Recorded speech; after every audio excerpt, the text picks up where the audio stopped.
This is the RPM Podcast, starring Eric Brennan. I ate so many hot dogs I can't remember where I've eaten them. Sam Ballard Jr. You can bump me some places, but there are some places you can't do that. Nick Rendo. It worked as long as they were going in a straight line. As long as you're going straight, yeah. But Scott Riggleman. He definitely wiggled quite a bit before it got loose, and away it went. Tim Riggleman. Bars will be closing here in a little bit. You guy won't even be able to make last call. And Josh Matthews. I think that left front corner, that nose looks pretty heavily damaged. Well, look at And here we are again, the RPM Podcast, episode 141. It is June 10th, 2019 at 8:40 p.m. I'm Scott Riggleman in Manchester, New Jersey at the edge of Divorce Motorsports Studios. My brother Timmy Riggleman, of course, as we say it every week, he's the spotter for Eric Goodell on the Modified Tour, which did race on Wednesday. Tim is up in his studios in Farmingdale, New Jersey. How you doing, Tim? I'm good, thanks. And Josh Matthews, Mr. Doctor's appointments himself, in and out of the hospitals, in and out of the doctor's offices. We were just talking about that earlier. Josh is down in Waretown, New Jersey, where they're shutting down that nuclear power plant so it doesn't blow up like Chernobyl. How you doing down there, Josh? Have you driven by the power plant? Have you seen anything going on down there? There's lots of people still working there. It's that, multiple year decommissioning process. So While we're on the power plant, Scott gave us crap last week talking about it. The next night, Scott calls me and goes, "You know what? That Chernobyl show is pretty cool." I started watching it. So I watched the whole thing in 2 days. No it's spoilers. on HBO. Yeah, it's on HBO on demand for HBO. All the episodes are up, so you can really binge watch it and get through it.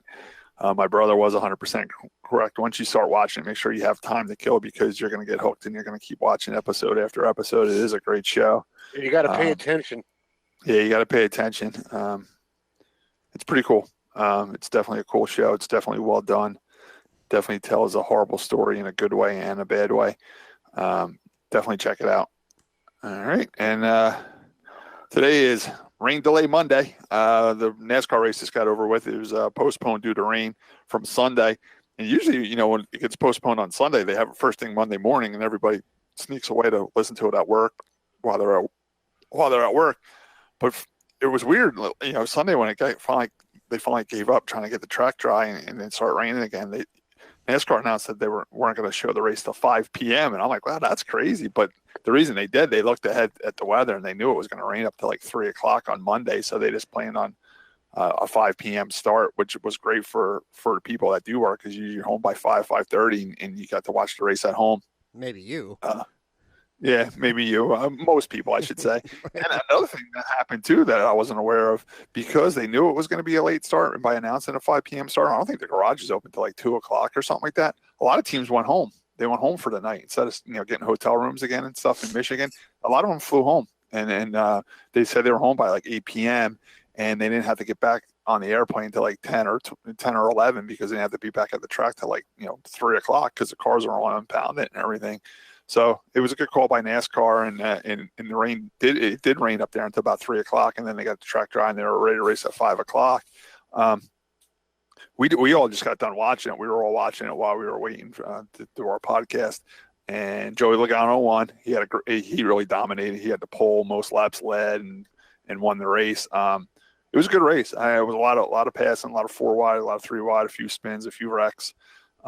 It wasn't the typical boring Michigan race. And they were flying, man. Oh my God, were they going so fast at that racetrack? But I liked the race. I really enjoyed it. I thought a lot of the crowd stayed too. There was a good crowd there. Yeah, there was a decent crowd for a Monday. Not only on Monday, but Monday at 5 o'clock. So now you're getting home late Monday to go to work on Tuesday. A lot of people stuck around. I really enjoyed the race. Kurt Busch came on strong at the end. And he almost got a win. So the Ford won with Joey Logano and Kurt Busch in the Chevy, and then Martin Truex was third in a Toyota. So all the manufacturers were right up there too. So I know NASCAR always worries about that when they go to Michigan. They want to make sure all the manufacturers leave there happy. So they got their 1, 2, 3 finish with different manufacturers. Yeah, so I mean that was NASCAR's race. Did you watch it, Josh? Yeah, I was watching it right with you guys there. I thought it was pretty good. And everybody was really surprised with that final restart. They didn't know what was going to happen. They thought the Bush brothers were going to be pushing, and it didn't happen. Kyle just didn't get a good restart there at the end. I was going to ask you if you thought Joey Logano might have left a tad bit early. I don't think that he left so much early. I mean, he got a good jump on it, but they were saying maybe he had like a first gear or a lower gear start to get the RPMs up and really launch. I mean, maybe he did. I mean, he did have a hell of a shot coming out of there. But that was a great show by Kurt Busch. I haven't seen him up there, at the end at least in a while. Suarez, where the hell did he come from, finishing fourth? I haven't seen him up there in a while. You saw a few names up there. Buscher was another one that was up top. Towards the end of the race, he ended up 16th, but he had a pretty good run. Overall, it was pretty exciting, and there were, like you said, there's a lot of passing. It was a good race. I think the package has worked out for this, or for at least for Michigan. I know. IndyCar had, redone their package, and it screwed up their Texas race last year. And here, NASCAR got a package that seems to be improving things. Is it perfect? No. Will it ever be perfect? Probably not. But I thought it was a pretty damn good race. So it seems, the racing seems to be better than it has been in the past. Mm-hmm. So I think they're on the right direction. Yeah. For a change. Did you guys see that bit of trash on Truex's grill that they were like, everybody thought he was going to have to run up, get on somebody's bumper, and as soon as they mentioned it flew off. Yeah, it came off pretty easily and came off pretty quick, so it wasn't an issue. I thought it wasn't going to be a problem. It was in one of those bad spots where it can make you overheat, and I was like, oh, he's in trouble now. But then before they were even done talking about it, it blew right off. I saw something interesting on one of the pit stops. I think they were just doing gas and go. And I saw one of the crew guys grabbing by the hood right above, the headlight decal, where it indents a little bit. I don't know anything he could have been grabbing there because, it's not like you would pull the car to help him launch out of the pits or anything like that. I mean, we've seen, the crew guys help push the car, but maybe he was trying to do something aerodynamically real quick, bend it one way or the other. Maybe it looked kind of odd that he was, not just putting his hand on the car or hand up, telling the guy to wait, just kind of, I don't know, just hanging on to it. Really weird. So if I can get a replay of it, I'll send it to you guys. I know I sent you guys a short video. Was it last night? From Formula One, showing how Halo works. Yeah, with the Halo. Yeah. So it's funny, the guy just pushed the piece of debris off the car with his head as he was going around the track. That was pretty funny. Yeah, I don't blame him for taking the shortcut there with all the debris and then just trying to punch it out of the way and get back on the track. So it was certainly interesting, and I guess the halo worked, but at the same time, you get the wrong angle and that stuff's coming right through to the helmet, which or a smaller piece. Yeah, definitely. So, but I guess it worked in that case. So. Even though the Halo's cool, they just need to fill the gaps in what Lex saying. Yeah, get it over with. Yeah, although I would go with a screen because I would get too hot. Scott knows what I'm talking about. Yeah. Overall, that was still a pretty good race. Austin Dillon got his first stage win in the first stage. That was interesting. That makes sense. And. Harvick had some loose wheel issues, and a lot of Harvick fans were really upset with the pit crew. They think his pit crew keeps screwing him over. But he was right up there. Where did he finish? 6th, 7th? And that was only because they decided to take 4 tires on the last stop when everybody else was taking 2 or 0. And but that's a gamble. You know what I mean? Oh, yeah. If it would have worked out for him, he would have won the race. They would have said how great the call was. Yeah. But the loose wheel thing, and they came in, and then they thought they had the issue again. They couldn't figure out if it was something else going on or if it was the tire or this or that. They were talking about too much camber, wearing out the shoulder of the tire. I don't know. I think it was just bad luck on a pit stop, and sometimes you get into a rut. And yeah, just a bad day. Yeah. The Xfinity race, I did not get to watch. I wanted to watch that on my Fox app, and it said that there was no content available, and the same for the trucks race. I was at a viewing Friday night, and I unfortunately missed that race as well. It seems though our podcast curse didn't hold true there.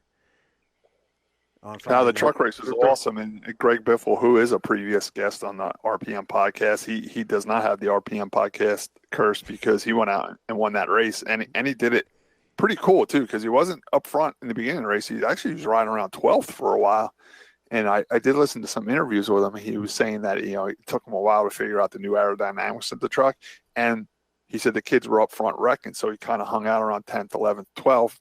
Doing a little R&D with the aerodynamics, trying to figure out how the truck handled as they were all wrecking out of it. And then he said as the field thinned out and he caught on to the aerodynamics, he had it figured out and just went right to the front with it and won. Yeah, a lot of people were saying that he only won because he was in the best equipment. Now, I'm not going to deny that he was in good equipment, but we've talked to other people, former guest Aaron Lineman running 24 Hours of Lemons, who I was arguing with earlier about a wreck that they, not his team, but that happened in Lemons this weekend in New Jersey. He said when Biffle raced with them, he was just blowing everybody's doors off. He can still drive. Without a doubt, he can still drive, and he proved it. But there's people say, oh, he's in the best truck. He's in, Kyle Busch Motorsports trucks, but there's other Kyle Busch Motorsports trucks out there, and they didn't win. You know what I'm saying? So. Yeah. There's actually a lot of talk about those two kids not winning in those trucks. Yeah. What about possibly losing their ride? Yeah, Todd Gilliland's he's on the hot seat in the 4. He hasn't really done much in that truck, and he keeps wrecking it. And a lot of people are pushing for them to take him out of it and put Greg Biffle in it. The only problem with that is that's not the reason Toyota has those trucks. Toyota has those trucks to bring in new talent and groom them to move them up the pipeline. And, Greg Biffle's pissed that, but who you want to put him in and want to win now, put Biffle in, man. He kicks him butt in that race, and it was cool seeing him. It was just cool seeing him out there, man. This shows that he should still be in NASCAR. It definitely brought a spark to the division. Yeah, everybody talking about it on Facebook and everything. Yeah, that goes back to that. It goes back to that. They got to have some kind of star power in that race to make it exciting. I think I understand where they don't want Kyle Busch running every single truck race and then winning the championship because, you're trying to let it be a more of a, I don't want to call it entry level, but a lower division or a feeder division into. But what's funny about that, when the trucks first started, you had some guys moving back down into it, like a Mike Skinner and a Ricky Craven and all them. And at one time, it almost seemed like the senior store, the NASCAR senior store, like they have in golf. Hornaday or somebody, right? Yeah, and it was cool. And I like that. It gave these guys that wanted to retire from the 36 race schedule in Cup, they could take a step back but not get completely out of racing, go run the trucks, run 20 times a year, and have some fun, run shorter races, and, kind of finish out their career there. But NASCAR pretty much says, no, we're not going to start billing this as the senior division. This is for young kids coming up. I don't know. I think they should have went the other way. It's always cool seeing these guys come back into the truck division, and winning. Yeah, how cool would you see a guy like Carl Edwards come back, Greg Biffle come back? The list can go on and on and on. Well, what are the odds that we're going to see more Greg Biffle? I think they're pretty good. But the only problem is I was listening to him today, and because of this triple truck challenge they have, he won the first one, but unfortunately he was entered for this race a long time ago because they knew Kyle Busch couldn't make it to this race, and he asked Greg to do it. But unfortunately he's not. They're racing Iowa next week, and that's the next race of this triple truck challenge. Right. And he's not entered for that. And if you enter late, you're not eligible for the triple truck bonus. And Kyle Busch says he already has 4 trucks going there. Plus he said another thing too is the trucks leave to go there tomorrow, so it's a short week, and he just didn't have time to put anything together for him, or he couldn't run for that, and plus he couldn't run for that $50,000 bonus. But they can enter him for Gateway. They're talking about entering him for Gateway because that's the third race of the triple thing, and if you win 2 out of the 3, you won $150,000. So he can still win 2 out of the 3. He just has to do it in 2 races instead of 3. So I have a feeling he's going to be at Gateway and something, but we'll see.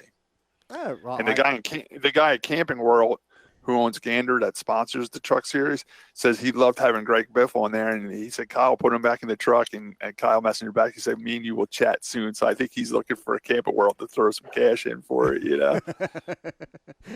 Well, I mean, I thought it's good that he's back in the truck. I just don't know if we're going to see him. Do you think But then again, Josh, if you're Greg Biffle, you're 49 years old, you've been at a Cup for 2 years, you get one shot to come back, you win. Do you just ride off into the sunset now, though? Or do you get back and start trying again? I mean, he can just say, I came back, I won, I'm going back into retirement, you know, and riding off to the sunset with a win, or do you go back and try to win more? That's a good question. I mean, I guess it depends on – it's like these older quarterbacks, they win the Super Bowl, they usually retire. I mean, Brady doesn't. He keeps trying for more. But, I mean, sometimes it's the perfect time to say, hey, I won my last race out and I'm done. Let's just move on, you know? Well, I mean, he proved that he still has it. And obviously, he, you know, as you raced at his ranch, you can attest to the fact that he still loves racing. But at the same time, he wants to, you know, maybe be a little more relaxed and not have that same pressure of like the Cup schedule. So I don't know if you could do it, you know, sort of part-time for fun, but I mean, it's a big investment or you have to find the ride. And there are a lot of people that are looking to make it very serious. You know, I think if something definitely opened up full-time at Kyle Busch Motorsports in a truck, I think he would jump on it. I think he would take it, but I think it would also be one of those things that knowing that if somebody else that they wanted to promote or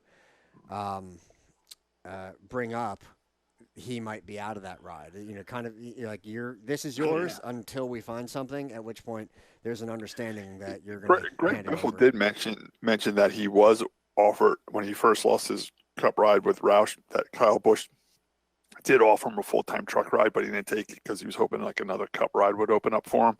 Mm-hmm. I think then everybody was fighting for the car that Casey Kane was getting out of. I know a lot of people were trying to lean towards that, and then once they didn't get that, they knew that was the last good ride out there. So he kind of turned down the Kyle Busch ride, hoping to get something on the Cup side, and then by the time he realized he wasn't getting something on the Cup side, Kyle already went in a different direction, so it didn't work out.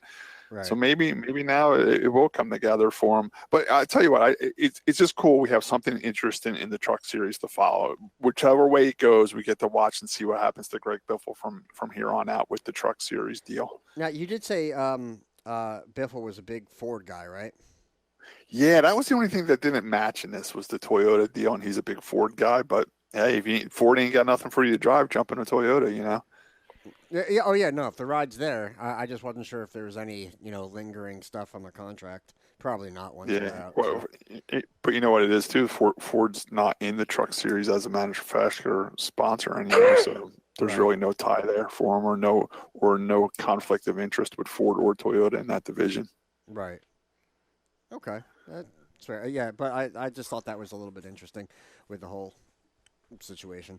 So still, it looked like everybody otherwise. I mean, there were a handful of people that were complaining, saying that he, you know, the same thing with Kyle Busch, saying that he's out there beating little kids and, you know, with the best equipment. So it wasn't really. Yeah, but you know what my answer to that is? He's an older guy in the Cup Series, and he lost his ride because all the little kids are coming into this division. So why does he care if he goes back to the truck and beats little kids? Yeah. They took his ride up in the Cup side, so go back to the NASCAR side and beat him. I like the people that posted how great it was that Kyle, that Biffle won, how great it was, are the same people that cry about how Kyle Busch goes there and whips all the little kids' butts, and that's not good.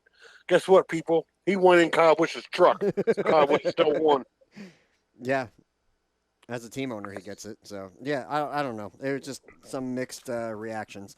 But overall, apparently, really good race, mostly positive feedback. And I'm wondering if there was any deal, because that was Texas, right?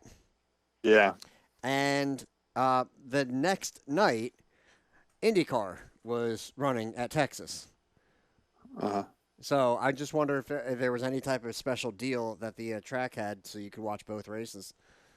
I don't know, but I heard a guy call into satellite radio, to NASCAR satellite radio today, and he said he was there for the truck race and he stayed till Saturday for the Indy race, and he went to an IHOP in the morning with his family to have breakfast and he couldn't believe his eyes. But Greg Biffle was sitting right at the next table next to him, and Greg Biffle, saw that he was wearing racing stuff, and Greg Biffle actually stopped and talked to him for 5 or 10 minutes about the race and how much fun he had, and was asking about his family and stuff like that. So it's pretty cool. It just goes to show you what I told you guys when I went and raced with Greg, that he is a down-to-earth guy, and it was pretty cool that the next day he's at the IHOP hanging out, talking to people and eating breakfast and stuff. So that was pretty cool. NASCAR drivers in general are pretty cool like that. You can go on, and it's like when Denny, when he won, he went to the Steaks and Shakes, and look at the three of those guys played football with the fans yesterday when they had nothing to do. Oh yeah, that was actually watching. What was that? Bubba Wallace. Oh geez, who else? Corey LaJoy and Daniel Hemrick. Yeah. Oh, actually, if we ever, Scott, we have to get Greg Biffle back on to ask him how the food at IHOP was. Did you get First question I want to ask Greg Biffle is, when's the next Triple B 100? Because they haven't announced the date yet, and I'm not going to wait to start building the car unless I know I can make it down there or not. Because when I was down there in December, they were talking about having it at the end of November, so I was just afraid it might land on like Turkey Derby weekend or something like that. Oh, yeah, that would be tough. But at the same time, I don't know. You've already now done the race once, so. Yeah. Oh, I would definitely go again. It would definitely be. I would definitely have to put some thought to miss Turkey Derby, go to Greg Biffle's house again, because I tell you, that Greg Biffle ranch, man, we had a blast down there. I think I'd rather go to Biffle's than Turkey Derby. Yeah. There was one post I did see that I couldn't. It's mean, but I couldn't help but laugh. Said, so are we going to be watching Biffle, or will Biffle be watching us? So, I thought it was funny. It's wrong, but it's funny. Let's see, what else? Xfinity race. Anything major there? I didn't even see who won. I had it on. I had it on in the garage when I was loading my dirt car stuff up to get ready to go for Bridgeport. But I really didn't see much of it. Okay. Let's just give the top 5 of that and be done with it. Good idea, Tim. Tyler Reddick, Noah Gregson, Annette, Menard, Allgaier. There you go. Oh, wow. Michael Annette had a good run, huh? Yeah. That's good. He's picking up the pace a little bit with JR Motorsports. I did remember the beginning of the race. Menard was up front the whole race. I really thought Paul Menard had a shot at winning that race. He did a real good job in the beginning of the race. And what, he ended up 4th there, Josh? Yes. So that's a good run for Paul. Let's see. I'm trying to see anybody surprise me in the truck race. No, about what you'd expect. A lot of them wrecked. Stuart Friesen, he actually wrecked 2 trucks that weekend. He wrecked one in practice, and he wrecked one in the main event too. They were getting aero loose. They'd get underneath somebody, and if someone was packed down on your right rear quarter, the back end of the truck just came around on you, and they'd go right into the wall pretty hard too. Wow. Natalie Decker wrecked and finished 22nd there. Now, somebody else who wrecks, but not herself, Haley Deegan. A lot of talk about her lately. You guys see any of that video of her? Yeah, I did. What did you think of that, Tim? She was in there a little bit, but she got, to me, it looked like she got the fender in there, but when she was supposed to turn, she kind of kept going straight and pushed him up. You know what I mean? If she would have turned, they would have been side by side, but she just kind of cleaned him out a little bit. Yeah, and this is the second time that I've seen her. She gets away with it. They're not doing nothing about it. So, oh yeah, that is the problem with NASCAR. You never see them put people to the rear for rough riding. Yeah, it happens. It'll happen at the local level, but you don't see it when they get to the top. I mean, other than blatantly just wrecking somebody, sending him into the wall, then they might they might just black flag him, and that's it. What was it? Kenseth and Logano at Martinsville, I think it was, and things like that. Wasn't Gordon involved in one at Phoenix? Things like that, but to wreck somebody, to dump them, and then take the win. And then people cheer her because she's a young girl or whatever. And look, I want her to do well, great, but at the same time, race fair just like everybody else has to. You shouldn't get, special treatment because you're. She seems to be only up front on the dirt tracks, though, right? She doesn't do that well. That was asphalt. That was asphalt, though. The Yeah. Colorado was asphalt. Yeah. I thought that's. I'm mistaken then. Yeah, no, they raced at Colorado, and the Colorado, it looked like it was even new asphalt. It looks like fresh asphalt on that racetrack. Now, this one was asphalt. Yeah. Okay. But You know what? If she's going to race like that, fine. But if it happens to her, she better not complain, because she has already before in the beginning of the year. She got roughed up a couple times, and she complained about it. Mhm. Now she can't complain about it. If it happens to her, she can't complain. And that was her teammate? That was her teammate again, her teammate. Tim's oddly silent after that. But that's internal. That they should All work right, on that so internally. that's pretty much our NASCAR deal. The Cup cars do have off next week. Everybody's going to Greece and China and everywhere else. But you know what kills me about these Cup guys? They complain that the NASCAR schedule is too long at 36 weeks, and they travel too much. But as soon as NASCAR gives them a week off, what do? They travel. They travel even further. So it makes no sense, yeah.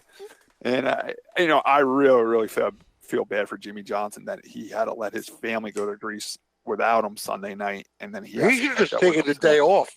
Nobody would have missed him anyway. So I mean, these Cup guys.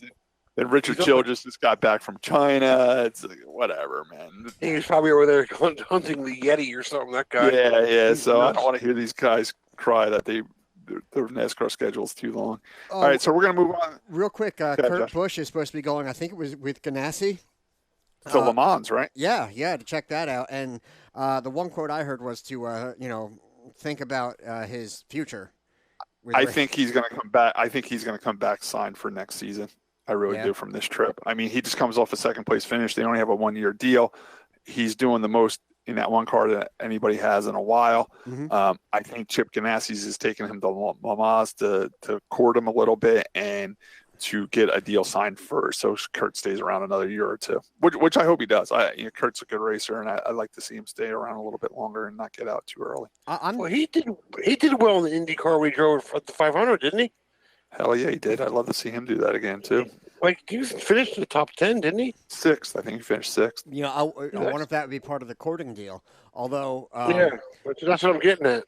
Personally, with how he's been running, and he's actually been talked about, he's got airtime, with TV on these races. I mean, he's been doing a lot better, and I've seen a lot more of him lately than I have in years.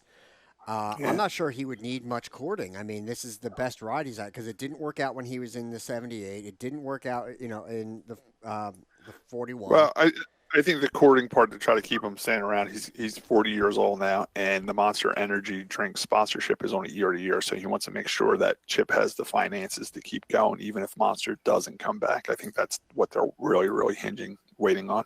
So you think there would be more worry about him retiring than finding another team? Oh yeah, Kurt's not going anywhere else. It's more him retiring or coming back. Okay, all right, that's fair enough. Okay. Anyway, that I just wanted to get thrown in there real quick. Move along. So NASCAR is off this weekend coming up, and when they do come back in 2 weeks, they go to Sonoma, which is adding the carousel back into the road course. Josh, you know anything about that? I didn't know anything about it till you mentioned it. I just know it's going to be DW's last broadcast. Okay. Yes. So yeah, we'll talk about that next week. But yeah, they are going to Sonoma, and the track is going to be different. It'd be like Watkins Glen adding the boot back in, which I would really wish they would. So they're going back to Sonoma, and they're running the full course, and they're adding something called the carousel back into the track. They're not cutting it off this time. Now, when's the last time they drove on the carousel? I really don't know, Tim. Because Darrell Waltrip was making fun of Jeff Gordon like he never ran the carousel. Has it been that long? Yeah, probably. It was probably back when it was the Sears Points days or whatever, So if they're going to have the carousel there, does that mean they won't have the Ferris wheel? They might have 2 Ferris wheels. It's a road course. It's a big place. Bad jokes. All right. All right, so we're moving on to IndyCar. Josh, you got to take this over because I did not watch Indy. I was at Bridgeport racing. How was the race down in Texas? Pretty good. It was definitely better than last year's. They had a few interesting moments happen. Overall, there was a lot of passing. I forget the final number of passes, but it was over 100. Not for the lead alone, but just overall through the field. And when you talk about, was it 22 cars or something, that's a good number. It was there was a lot of action. There was some close side-by-side racing. They didn't stay side-by-side as much because the cars tended to be a hair loose, and they were still dealing with some of the effects from the rubber that the trucks put down the night before. And if the guys were side-by-side coming off up by the wall, they tend to get a bit loose. And Zach Veach just barely touched the wall, and it bent the rear toe link, and that car went around, but he was driving it, like even though it was wrecking, he was still at the wheel driving that thing until it came to a stop. It was pretty intense. They had something interesting that I wanted to bring up to you guys. They had a split pit lane speed. So that makes sense to me. The main pit road where all their stalls are was 60 miles an hour, and then right where the people are, where you really need the safety the most. Yep. And then once you clear that, what would normally for NASCAR be the end of pit road, then it goes to 90, and they have to stay below the white line around 1 and 2 and merge on in the backstretch. But at least going from 90 to 1 or 200 miles an hour, it's easier than 60 to. They're giving 30 miles an hour. I like that. And where that comes from, I'm sure there's 43 spots on that pit road from when NASCAR used to start 43 cars. They only have 22 cars, so they can put 22 pit spots together. So why go 60 miles an hour to go past empty pit spots? You know what I'm saying? So you might as well just open it up so they can get more speed where there's not many people standing around. Well, no, through the entire concrete paddock area, that was still 60. Oh, okay. Once you get, where they normally have that camera set up to watch the cars leaving pit road, right? Who gets off first or whatever, that is where it changes over to 90, and they stay below the line through 1 and 2, and then on the backstretch is where their pit road ends. So, more like a Martinsville. 90 miles an hour all the way through 1 and 2. Yes. Oh man, I don't really like that much. But I guess then when they merge on the backstretch, they have a little bit more speed. Right. So, but it was an interesting idea, and if you look at a track like, I don't want to say Bristol because they do have the pit stops on the turns there too. Yeah. But we do have some tracks where pit road, they have to enter on the backstretch and exit on the backstretch as well. Dover was extended too at one point, but if you had to keep them below, having that little bit of extra speed for the safety of the guys that are on the track, it's an interesting take on it, and helps instead of the guys pulling straight up onto the track in the middle of one while these other cars are coming down. I think the average speed after halfway was 209 miles an hour. Jesus, man. Yeah, it is. I don't know how you can even react fast enough at those speeds. It was incredible watching that. Anyway, moving on from that, it great race. Will Power did not have his best race. I think he finished 10th. Oh wow, that's unlikely. 9th. He finished 9th. He and a lap down. And Scott, just so you know, Marco Andretti finished 10th, 1 lap down. He was right behind Will Power. He's got 2 top 10s in a row then because he finished 6th last time and then 10th this time. Man, he's in there now. Yeah. Where did Rossi finish though? Because that's his teammate. 2nd. Yeah, that's what I mean. This Rossi guy's always 1st, 2nd, or 3rd, and Marco's anywhere from 10th to 20th all the time. Rossi had a good race going. Different paint scheme, so it was a little bit harder to find him at first. Livery. Livery. Now I'm going to piss off Dan. Josef Newgarden ended up with the win. Now, Takuma Sato was set to have a pretty good race. He had great. I think he had the pole. They expected him to do incredibly well. I mean, they thought he had everything nailed down. Instead, he nailed his crewman. He came in and just the way he was pulling into the pit and locked up the left front a little bit, the rear tire ended up hitting the tire changer, and flipped him up and over the car. The rear wing caught his fire suit and tore it open. He was inches from being crushed against the wall. He ended up sliding through his box, but the crew guy amazingly got right up and tried to pull the car back into the pit box so he could change the tire.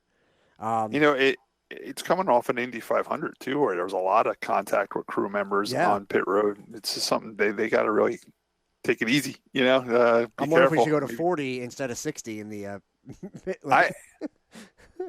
Well, you know what? Another thing I'm thinking about, how these NASCAR teams, they do pit stop practice all week long back at the shops. I wonder if they do any thing like that with the Indy cars, if they have a pit stop practice like that. I believe they do. I know that part of the fan, we'll call, I don't want to call it a fan fest, but the where all the fans can, the whole experience for them, they had pit crew demonstrations, and they had a guy, not a normal driver, just driving a car and sliding to a stop. Oh, okay. And so they probably do that back at their shops in Indy. I would expect that they practice that. Honestly, I can't believe the guy was okay after that, but he was a big, tough guy. Big, burly guy. And he went to the infield care center afterwards, and they released him. I think he had an ice pack on his knee or something, and that was it. I bet he was sore the next day though. Once that, he knows he's on live TV and the adrenaline's pumping, so he's gonna get back up, so he doesn't look like a complete idiot. But I'm sure the next day he was sore and hurt. The interview with him, he actually had a fairly significant interview during the race after he was released there. And he was saying, "No, these drivers risk their lives, so it's only fair that we risk our lives too, getting out there." It was this really he was being extremely generous, considering that he was inches from getting killed. It was a scary moment, but I don't know, it freaked me out a little bit. Other than that, who else wrecked? I can't remember already. I meant to write it down. But there was another thing where they just touched the wall, and it broke the car just enough, and around they went. There was some contact. Honestly, it was a good race. If you get to watch it on demand or whatever, I recommend it.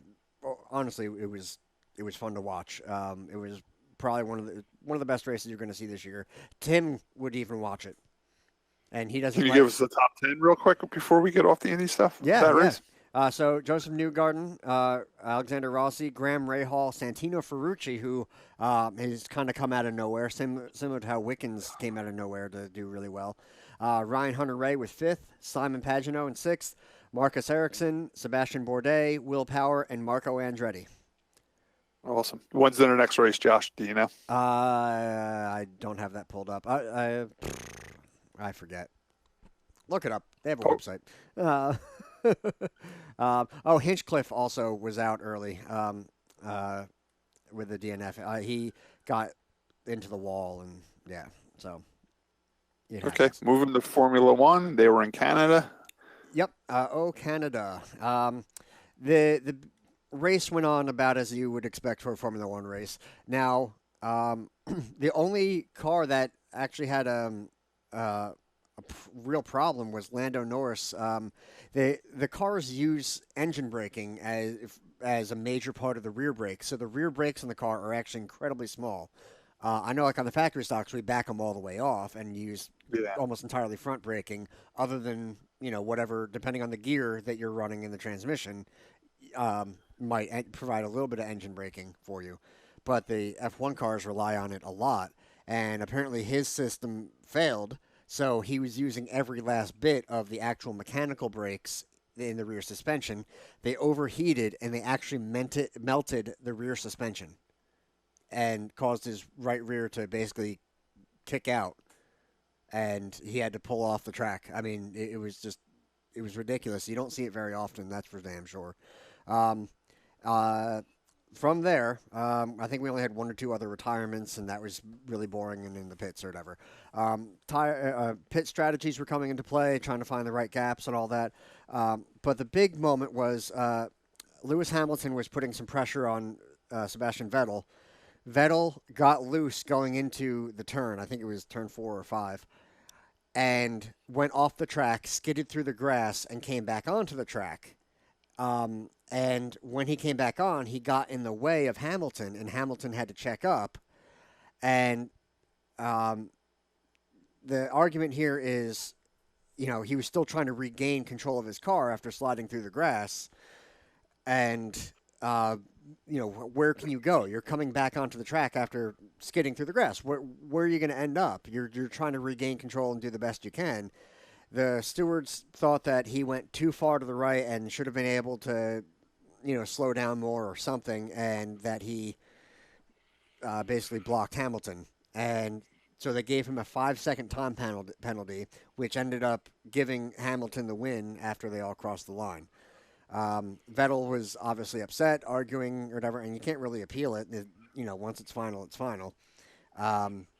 And Vettel basically was essentially refusing to even go up to the podium after the race. He parked his car not in the, how they park the three cars kind of together and then they go up. Yeah, he parked his car with the rest of the cars that finished outside of the top three. And that's why Tim doesn't like the podium finish and stuff. Tim would have said, "Fine, don't come. I don't like the podium stuff anyway." Yeah. They eventually coaxed him out, and a lot of people were booing Hamilton. And Hamilton was like, "Look, I didn't make the decision. The stewards made it. It was tough, blah, blah, blah." And Hamilton had actually had the same penalty happen to him a few years ago. So,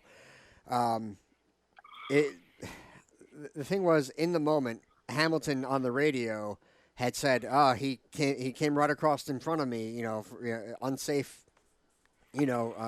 getting back onto the track or whatever." So they looked into it, and then Hamilton's like, "Well, I didn't make the decision." So, and of course, if an incident like that happens, Scott, I think there was one night, was it Ronnie had a power steering hose come off, and you're like, "No, there's fluid. He's leaking fluid. Black flag him." Yeah.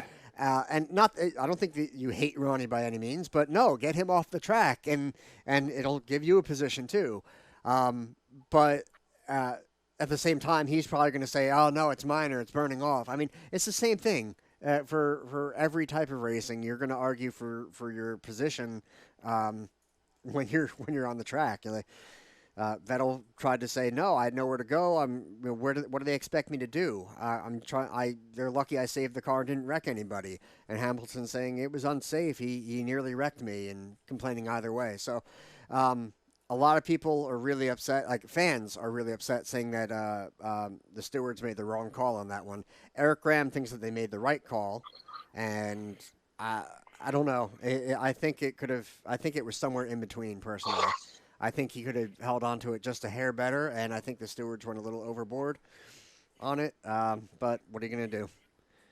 All right, give us the top 5 of that race, and then we'll move on to the local stuff, Josh. So after the 5-second time penalty to Vettel, we ended up with Hamilton getting the win, Sebastian Vettel, Charles Leclerc, Valtteri Bottas, and Max Verstappen. That's your top 5 there. Verstappen had a pretty darn good race. It was honestly not a terrible race to watch, just not the best. So that's really all there is there. So we can move along into our local stuff. Now, as far as Wall Stadium is concerned, Formula Drift was there. So cars made a lot of smoke, I guess. Judged event. People always complain at the end that they really won, but the judges don't like them. But you know what? They did have a packed house again, so Formula Drift does bring the people there. They did have good weather. A lot of times it rains on this Formula Drift weekend. They did have good weather. Yeah, they're going sideways anyway, so. Yeah, but they don't. When the tracks went, they don't get that smoke that they all love, Yeah. So yeah, I guess Wall had a good event. I mean, I didn't hear nothing negative about it, and it seemed all positive. It was a moneymaker for the track. So another year goes by where Formula Drift had a successful show at Wall Stadium. They do a really good job of fixing the venue up. They put all the signs up in the tents. Oh yeah, it feels like you're a different place, Yeah, it's a totally different place. And we had a little bit of that feel when NASCAR was there also. The NASCAR company put signage up and banners up, and but that wasn't. Well, some of it was NASCAR putting up their things, but I think Diane put a lot of effort into cleaning up the place. Without a doubt. Painting. I mean, definitely when I pulled in for the NASCAR Modified Tour event at Wall Stadium, it kind of felt like you were pulling into the drift show. There was campers there. The parking lot was full. The pits were set up a little bit different. There was big tractor trailers all over the place. It had a different feel, and like you said, because the pits do get set up different at the drift shows, they almost set up like a drag race, like an NHRA drag race with the big awnings and stuff on the side of the trailers. And they I set thought the you were going to pits say with the Christmas tree on the backstretch. Yeah, they set that up also. Yeah, but no, it's cool. It's just cool to see our little racetrack that we grew up at hold such a big national event, and it proves that venue can handle big crowds. Yeah. And a lot of the venues that they go to, there was some show, I think it was on Velocity or whatever, and it would follow the Formula Drift through a few of the tracks, and they go to some of the road courses, and it's tough to fit crowds in anywhere, where Wall is one of the best ones if you're a fan because of that stadium style seating that you can actually see the whole event, the whole course, and you're pretty darn close to the whole thing. So I think it's a fan favorite just because of that. Right. It was also cool. There was some highlights I saw of it. They had the drones following the cars around, which is something I really want to do for the factory stock. I'd love to film a factory stock race with at least 2 cameras filming from the grandstands. I'd like to have a drone somewhere in the middle of the track following around a little bit. And, and of course the onboards like Scott has all the time. I would love to do that one day. But it was really cool watching this drone zip around following these cars and, somehow not getting lost in all the smoke. So, but, good for them. Glad they had a good, otherwise smooth event. Glad the crew, our track crew got to make a few bucks, hopefully, helping out. Just another solid weekend. All right, and Thompson was modified tour day Wednesday. It was a midweek show. My brother did go up to that race. His race team finished 6th up there. That was a good run for Timmy and his team. Tim, tell us a little bit about that night at Thompson on Wednesday night. Yeah, it was pretty much just a normal tour race. There really wasn't anything out of the ordinary. Like you said, we ended up 6th. We could have been a little better, but we just didn't get the breaks we needed. And it was typical up front. Justin Bonsignor, I think that's his 6th win in a row there. Yeah, that's incredible. Yeah, the race to watch there was the SK race with Josh's buddy Ryan Priest came back to race that. And Mike McLaughlin's son, Max McLaughlin, was there for the first time ever in a modified. And he came through the field like nobody's business. And he actually passed Ryan Priest at one time. And Ryan came back and ran him clean got him on the bottom, passed him on the bottom with like 2 to go. And Ryan could have easily cleaned him out, laps before that, and he didn't. And that was the best race of the night. How was the weather up there? What time did you get out of there? What time was the tour race over? What did you eat? What did you eat? What didn't you eat? We ate at the Blue Colony Diner. We had breakfast there in the morning before we got there. The weather was comfortable. It was supposed to. There was a threat of like thunder showers and stuff there, but that never happened. So the weather was comfortable, and I think we got out of there like 9 o'clock. Oh, that's good. That's a good. Yeah, they ran us. They ran us early because the rain was coming. Yeah, I know. I had my day all planned out to be in the house by 8 o'clock to watch the race on Fans Choice. Unfortunately, the race got pushed back to 7 o'clock, and I was still out in the garage working on my car, so I didn't get a chance to watch it. Actually, speaking of the times there, and we talked about the NASCAR race being unusually late today. Does Michigan have lights? No, they don't. They know it could start at 8:30, and they knew they would have been done by then. Well, unless there was a big red flag kind of thing, because they ended pretty much right at 8 tonight. So I'm going to say it worked out pretty darn well for NASCAR today. But anyway, I mean, they could have called the race due to darkness too. As long as they get past that halfway mark, they're safe. Yeah, on Monday, if their goal is to make it halfway, then anything after that's plus. Yeah, but we always talk about that on this podcast, that we think all the racetracks should have lighting for that reason. Just give you more time to get the race in, before you postpone it a day. Okay. So then this weekend we go to Stafford.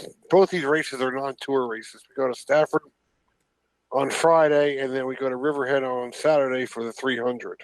The Islip 300. That's a pretty cool race that they brought over to Riverhead. It's something new. I think it's the third or fourth year they're doing that. You know, the Islip 300 used to be at Islip Speedway. But of course, Islip Speedway closed down in the 80s. I think around 85 it closed down. And so when Eddie Partridge took over Riverhead, he thought it'd be a cool idea to have a 300-lap race, and why not just call it the Islip 300? So even though it's at Riverhead, so I think that's a great idea, and it's becoming a pretty big race out there on Long Island. So it's pretty cool, Tim, that you're going to go there and be a part of it, and you can report back to us on next. As far as I know, Jimmy's racing that for the Gershow guys. Cool. Yeah, and they say Ryan Priest is going to race because the Cup guys are off. Yeah. So he's supposed to race. Cool. And his modified car owner owns the track, so yeah, I can see the connection there. And Tommy Baldwin's car is racing. I'm not sure who's driving it. Yeah, and he's got a throwback paint scheme. Did you see that, Tim? Yeah, 747 or whatever it was. 747. That was his dad, Tom Baldwin Sr.'s very first modified paint scheme, and he's going back with a throwback paint scheme to the Islip 300, and the car looks awesome. Maybe we'll put a picture of it up on our RPM Podcast Facebook page so everybody can see that. But it's definitely cool that Tommy Baldwin's thinking ahead with the throwback paint scheme to a throwback race like the Islip 300 at Riverhead. Moving on to Bridgeport. I raced down at Bridgeport on Saturday. They had an 8-cylinder enduro race Tell us on the 3/8 mile. The big news, Scott. What's that? That you didn't win. No, but I came pretty damn close, didn't I? Yeah, I mean, we had a 8-cylinder race on the 3/8 mile track. What a cool track. I mean, I mentioned it before, man. It was perfect. They didn't wet it down too much for us this time. They only did a couple missed and passes, and the track came in pretty quick. We only run 25 laps down there. I started third. Lee Allen started on the pole. I did get passed for second. I did get out to second, and then I got passed halfway through the race by John Barone in the 528 car. And I followed him to about 7 laps to go. And I said, well, it's time to go. And I jumped to the outside. I was able to pass John. And with about 2 to go, I was able to get on the outside of Lee Allen. And I had him pretty much clear going down the back straightaway. I said, as long as I can stay alongside him coming off the corner, I can floor it coming off the corner and beat him to the line. I go into the corner. As soon as I go to floor it, the car pushed up on me and my steering wheel started shaking in my hand. I knew I had a right front flat tire. Oh. But I still had a shot. Yeah, the right front tire went down, but I still had a shot of beating him because the car hooked up pretty good off, but Lee kind of door slammed me coming out of 4 and pushed me up out of the groove, and he beat me to the line. But yeah, I did get a right rear flat, and so I haven't even had time to check the tire yet. It felt like it came off the rim, you know. Okay. But it didn't. It was on the rim, and I never rubbed anybody in the race or nothing, you know. And I definitely didn't rub anybody on the right side of the car because I was on the outside of the track the whole time. But it was a lot of fun, man. I would say, isn't a finish like that exactly what it's all about, though? I mean, yeah, it really is. It really is. You know, it was fun. I mean, we had a blast. That 3/8 mile is an awesome track. We put on a good show with the 8 cylinders down there. It's enjoyable. Nancy also raced, and she enjoyed it. Most important question: did you ask Lee Allen if he got rid of his raccoon? Nah, I forgot all about that. I'll mess with him now. I forgot all about that. You know what it was? Lee was. I don't rush down there because we don't have they don't give the enduro guys practice or heat races or anything like that. But basically, we're at the end of the night. We draw for position, so I don't rush down there. I leave my house like 5 o'clock. We get down there like 7 o'clock. You know what I'm saying? Like, and Lee Allen was busy down there because he also had his outlaw stock down there, the outlaw stocks race on the 3/8 mile, and he had his nephew Chris Allen Jr. driving it. So not only was Lee down there as a racer, he was down there as crew chief and car owner for his nephew. And they finished, I think, 3rd in their feature. So Lee was busy. I did talk to him a little bit, but I totally slipped my mind about the raccoon thing. But yeah, it was a lot of fun down there. Do you have the finishing order of that race, Josh? Okay, so which one? The enduro you want to do? Yeah, the enduro. Okay. Yes. So just so everyone knows, I'm pulling this off of the Race Monitor app because their Bridgeport website really never has anything helpful results-wise, and I didn't get a regular results, or they weren't labeled properly on the South Jersey board. So it's all unofficial, but this is the best I got, so suck it up and deal with it. Now, this is interesting because, there we go. Okay. So, Lee Allen in the 98A, Scott Riggleman, John Brown, Jason Duvall, not to be confused with J.C. Duvall. Nobody in fifth. In sixth, we have Sean Wall, Nancy Riggleman, Tom Wolfe, Derek Jones, and Joe Biederman. I don't know why, but there's no fifth place on here. I actually think Jason finished fifth and Derek Jones was fourth. So that thing's a little mixed up. Yeah, maybe he didn't have a transponder or something because it has no time listed for him. So this is why it's all unofficial, and I'm doing the best I can. So we're going to move on to the Crate Sportsman feature. And if I reset this, Rich Wegner Jr., Bobby Brackall? I don't know. I'm going to go with Brackall. Wayne Weaver, Eric Corman, Mac Peck, Andrew Belmont, Jim Gallagher Jr., Chris Lillick, Vinny Troya in ninth. Look at that. He's Vince Troya, so it threw me off. Joe Toth, Tom Princiota. Oh, dear. David Hartman, Darren Cox. I haven't heard that name in a while. David Crossman, Scott Holmes in 15th. Jonathan Swift, Tom Holding, Tyler Humes, Nick Van Wickle, Matthew Luzzi, John Cavallero, Pete Serra, and Jim Van Wickle. 23 cars. That's not a bad showing. No. Moving on to the Outlaw Stocks. Which is a cool division, man. I enjoyed watching that race. Yeah. Rich Stinson with the win. Mike Kramer, Chris Allen in third. That's not a bad showing. Brian Ludwig, Gary Klinexik. Oh, man, people got to have more. I need more John Smiths here. Jeff Dirks, Justin Nolan, Terry Sammons, Nicky Sandone, Ken Morin, Andrew Jocelyn, and Tom Wills Jr. So that's a 12-car feature. The rookie feature, we had 3 cars, Justin Munch, Jim Van Wickle, and Kathy Busby. And now the one that everybody cares about, even though it's not as exciting as the Outlaw Stocks or the Enduro, but we're going to go through it anyway.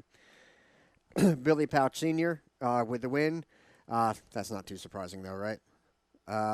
Ryan Watt, Neil Williams, Matt Stengel, Richie Pratt Jr., Jim Britt, Ryan Anderson, Tommy Beamer, Brett Ballard. Hey, a Ballard in the house. Bill Lasco, Mike Franz, Ron Roberts, Roger Manning, Scott Ambruster. 15th, we have Bob Sarkisian, Dominic Buffalino, Bobby Firth, Kyle Borer, Todd Nieheiser, J.R. Burrett, Donnie Cogdell, Jimmy Horton, and then data unavailable in 23rd.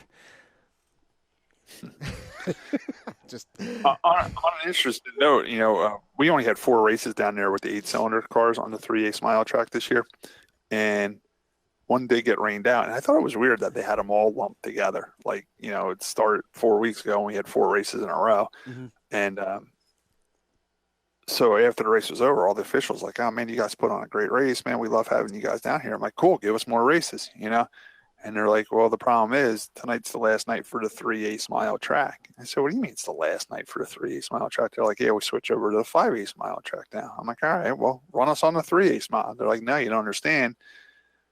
As soon as we switch over to the 5/8 mile track, they called it knocking down the 3/8 mile. I'm like, knocking down the 3/8 mile? What are you talking about? You ripped the whole track up? He's like, no, we knocked down the banking. They build the banking up for the track, but they got to knock it down flat when they run the 5/8 mile because they don't need cars coming off the 5/8 mile and launching off the banking of the 3/8 mile. So they got to flatten the banking down. And so once they do that, the track's done for the year. So that was the last race of the year on the 3/8 mile, unfortunately. That is a shame. I wish they could, because they keep the quarter mile and that has that jump. Yeah. Yeah.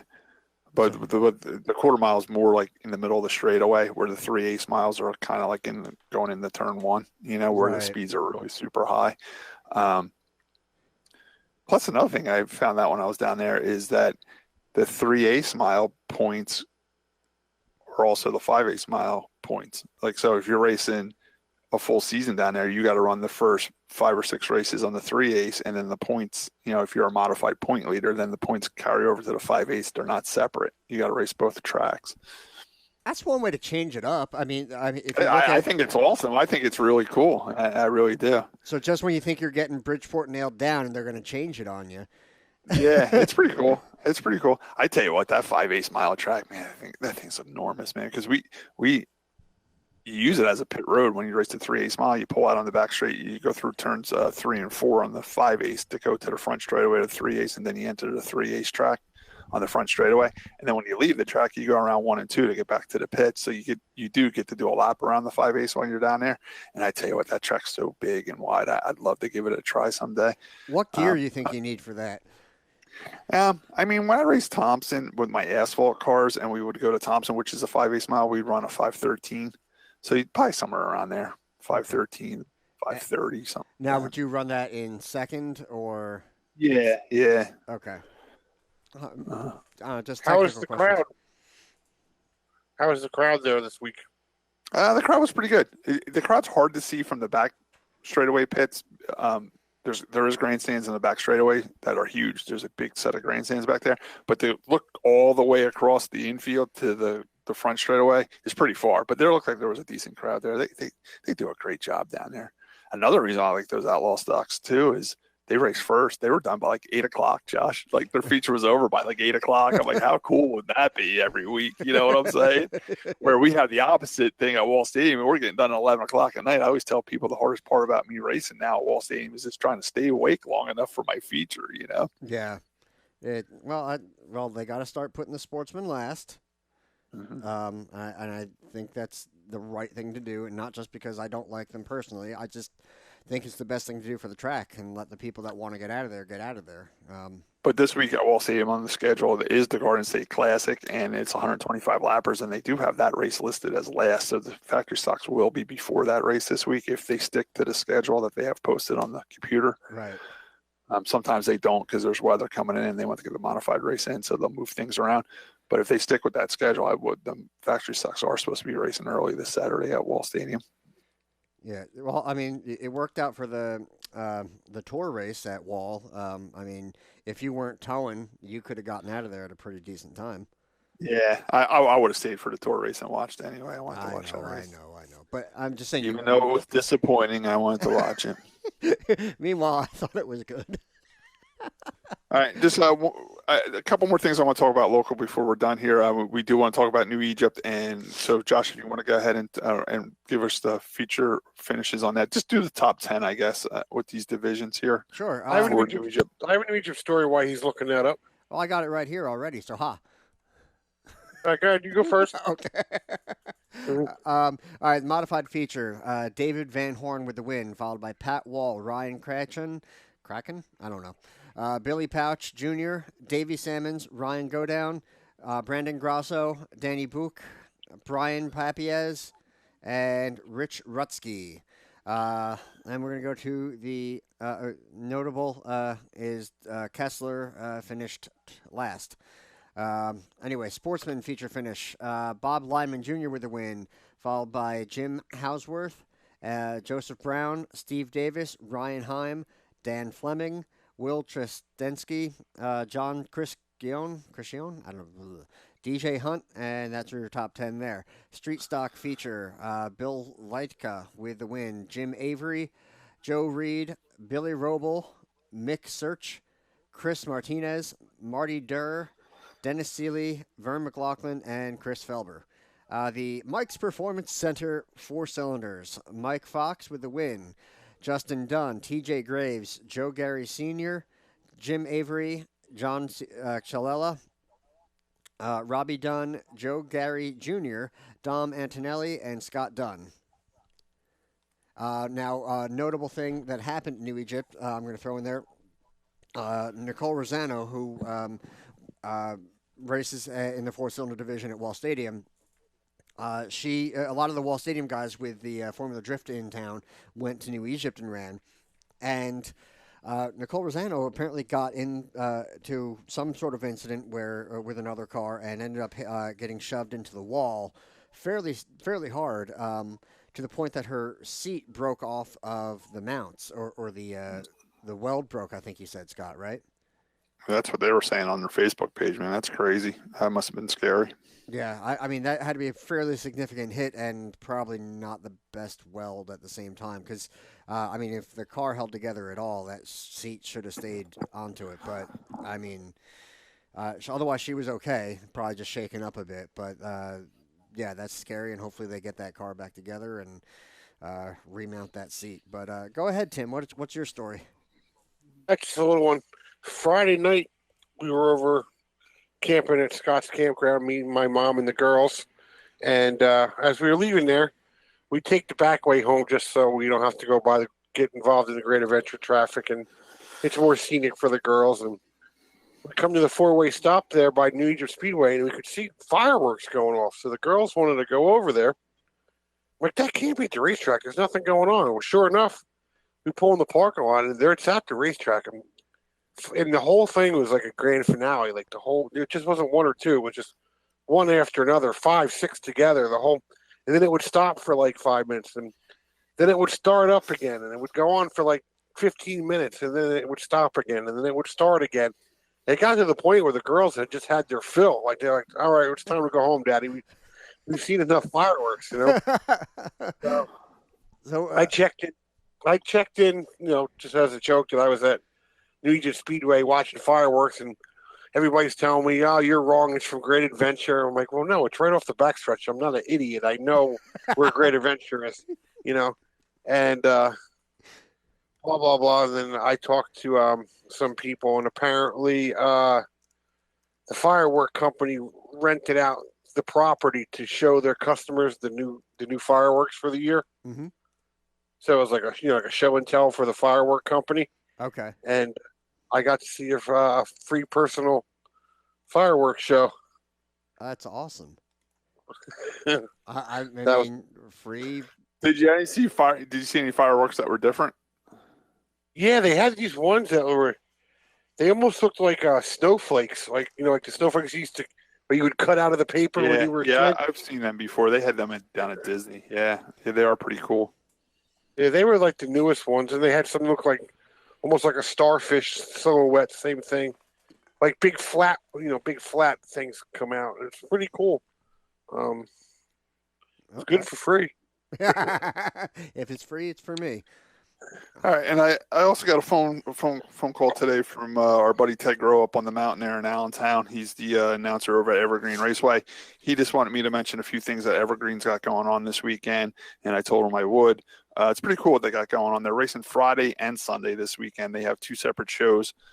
Friday, June 14th, 2019, they have the Tour Type Modifieds, which is going to be a 75-lap race. It's actually the first Tour Type Modified race of the year up there.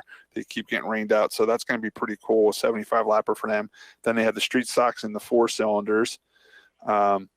It's a cone race for the Modifieds, and it's a 40-lap, $400 to win cone race for the 4-cylinders as well. So that's a big money race for 4-cylinders up that way.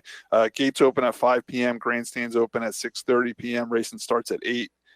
Grandstands are, I think it says $16 here, 16 or 18. I really can't see it, but what's $2 amongst friends? So yeah, that's June 14th, which is Friday. So the Tour Tape Modifieds there on Friday.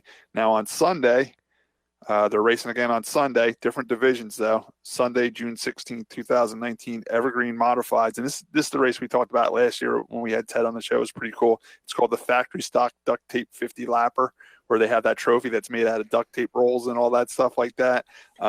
Legends and Bandoleros, plus Evergreen Modified 520 makeup feature. The Evergreen Modifieds are like 2-barrel modified sport mods, where the other ones are Tour Type Modifieds. Gates open at 10:30 a.m. That's the pit gates. Grandstands at 12 p.m. Racing starts at 2 p.m. Grandstands are $10 to get in on Sunday. So if you're not doing nothing on Sunday, there's no cup racing on TV this weekend. Go to Evergreen, check out some racing. Yeah, it's a good. I think there's a $5 off thing that they've applied now to the pit passes for Sunday. I think it was if you bring your wristband from Friday. Yeah, that's a great idea, isn't it? It gives you incentive to come back to the track on Sunday if you were there Friday, and it gives you a break if you go to both. That's heads up thinking by a race promoter. I think that's a great deal they're doing there. they're doing a lot of really good things up at Evergreen, and they're trying hard. And I wish them all the best. I think it's going to be a good show. I think it's going to be a good couple shows rather. So yeah. And who knows if I have a good night Saturday at Wall, meaning to get out of there in one piece and we get out there at a decent time, I might shoot up there and race. Why not? You know what I'm saying? I mean, our cars aren't very competitive with their factory stocks up there because their factory stock division, they run on a little bit better tire and they have a little bit better motor rolls and the cars are a little bit lighter. But go up there and ride around for 50 laps, see where you end up. You never know. I think Scott will still get a solid third. I mean, it's a bad day for him, but I would take it. But yeah, they're putting in a lot of effort up there, and I'm glad to see that. It looks like they have some decent car counts coming too. Something else I wanted to touch on. I don't have the results because they're really slow on this, but the 24 Hours of Lemons was down in Millville, New Jersey this weekend, racing on the Lightning track. And Lemons is just insane, and I think Aaron Lineman was running, and I think he said they started around 80th and worked their way up into like the top 15 or so. I mean, think about that. Your division, there's 80 cars.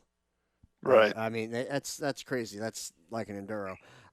But the big thing out of there, because the results are nowhere to be found right now. All we know is that one guy is going to be banned for a year after flipping his car because they have an interesting rules package with Lemons, and I don't entirely agree with all of it, but the main point is there's video out there of this guy pushing to go down the center and make it 3 wide, clipping a car and hooking to the right and barrel rolling, I don't know, 7-8 times or so. I mean, he was okay. And to make matters worse in that situation, if you watch that guy's in-car camera, he was by far the slowest car on the track, and people were blowing by him. If that guy just would have waited one more corner, he would have been past him. You know what I'm saying? Yeah. Instead, he made a gutsy 3-wide move, and he paid for it. Yeah. It was shocking video. I mean, there was a lot of rolls and a lot of airtime. I'm glad the guy's okay, and just interesting. Now, unfortunately, the guy, the onboard camera, he still has to self-report that incident, even though he knew he was slower. He stayed all the way to the right, was letting the guys go by, and because he got clipped, he also will get sort of a penalty because he has to pull off the track and report it. That's where I'm kind of like, it's stupid, but it is spelled out in the Lemons rules that every driver is at fault, whether or not you're at fault. So, anyway, we'll share the video on the Facebook page hopefully tonight. It's pretty exciting. So, yeah, that's pretty much all I got. You guys have anything else you want to add?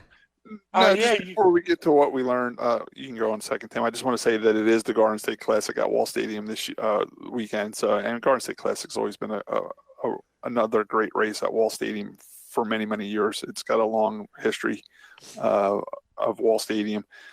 So if you're not doing anything Saturday night, come out and watch the 125-lap modified Garden State Classic.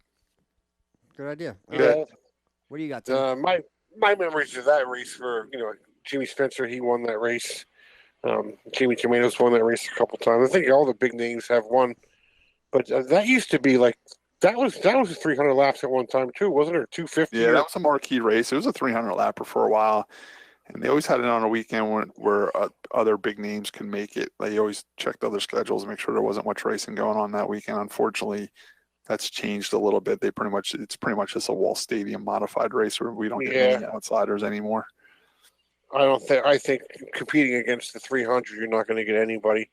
Yeah. Plus, the rules are different for that division now. So, unfortunately, I think it'll still be a good race. Yeah, but let me tell you what, Wall's been getting 23, 24 modifieds on their own, so it'll be a good race. Yeah, I definitely agree. Hopefully, there's a good crowd. I heard Pack the Track night went really well, so hopefully we get a good crowd. All right, well, moving on to what have we learned.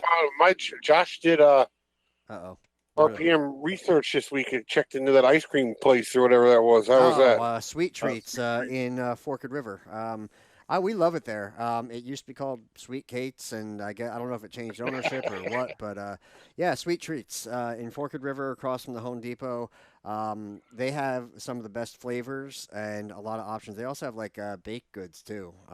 It's a really awesome shop. I got a mint chocolate chip shake. My kid got a scoop of Galaxy ice cream and a scoop of Devil Dog ice cream on top of that. Oh boy. Yeah. Oh, Josh, yeah. next time you go in there, I always have trouble. I read the Richie Evans book, and they said his favorite ice cream was maple walnut. Okay. But I have a very hard time finding maple walnut ice cream around here. Next time you're in there, see if they have maple walnut ice cream in there. Okay. There's a place up by Monadnock Speedway. It's a little place. It's all up north. Yeah.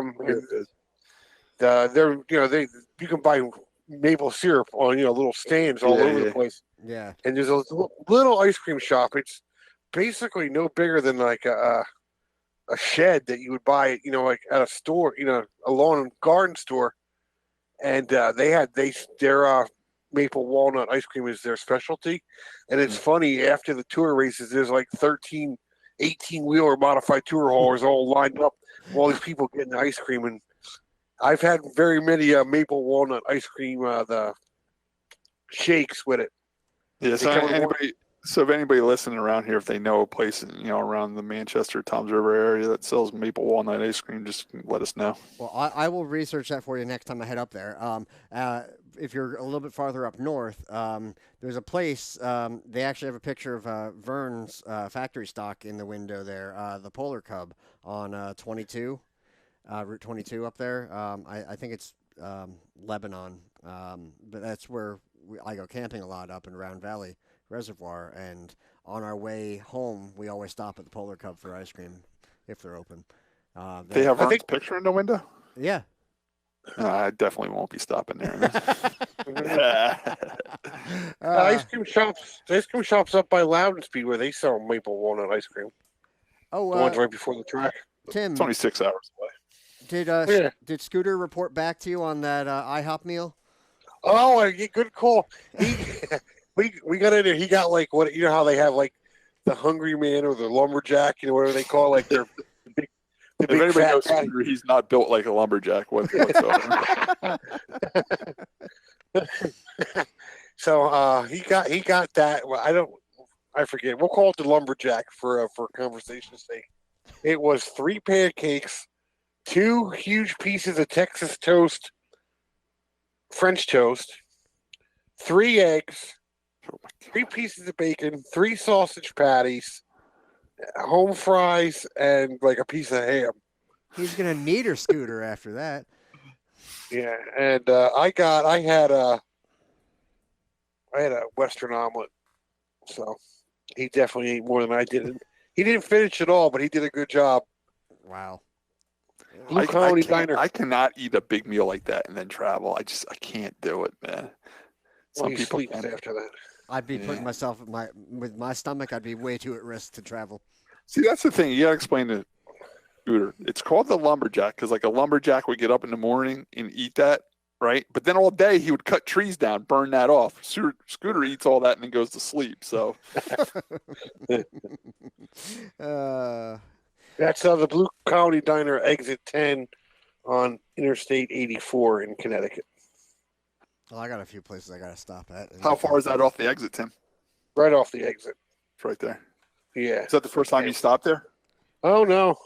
It's many times. That's one of Grandpa Blewett's favorite places. All right. Like the old school diners, they have like when you walk in, they'll have like the one glass case with like a strawberry shortcake in it. Yeah. They have like 6 of those at this place. Like they're famous for their desserts there. I never made dessert. All right. Well, moving on to what have we learned today, Tim? I learned a Scooter wasn't a lumberjack. Scott, how about you? I only wrote one down, and I wrote down Lexan makes Josh hot. I'm going to honk at you later. Today I learned that Chernobyl is a great show. I learned that Michigan does not have lights, and I learned that Tim's not an idiot because he knows where Great Adventure is. Yes, thank you. Oh, by the way, We took the girls down the back road there and showed them the giraffes and stuff. Yeah, the safari. If you go down Reed Road in Jackson, it's actually a dirt road, and it's a public road. It's on the map and everything. You're allowed to drive down, and it is a public road. You're not trespassing or nothing. And it takes you right behind the safari at Great Adventure, and we call it the poor man's safari because you drive down Reed Road and you can see the giraffes and the lions and the tigers and all that stuff. They had the big steer with the big horns, the long horns on. They were huge. Yeah. I told, of course, I had to beef it up a little bit. I told, because I'm big into the beef it up.